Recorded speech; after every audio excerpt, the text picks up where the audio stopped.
শুভ সকাল। প্রতিদিনের pre market আপডেটে আপনাদের স্বাগতম। সূচক 27.01 পয়েন্ট হারিয়ে 5,328 পয়েন্টে পৌঁছায়। বাজারের লেনদেনের পরিমাণ আগের দিনের তুলনায় 1% বৃদ্ধি পেয়েছে।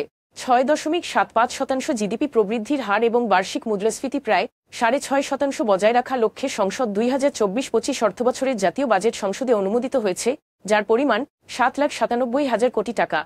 BSEC, Mithun knitting and dyeing, টয়োনিটিক্স সিপিজি লিমিটেডের নতুন মালিককে 3 মাসের মধ্যে কার্যক্রম পুনরায় শুরু করতে এবং মালিকানা হস্তান্তরের পরে যে কোনো ধরনের অমীমাংসিত সমস্যা সমাধানের নির্দেশ দিয়েছে।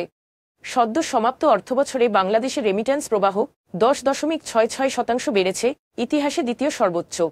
অধিক জনশক্তি, রপ্তানি এবং ডলারের ক্রমবর্ধমান হারের কারণে এ ফলাফল সম্ভব হয়েছে।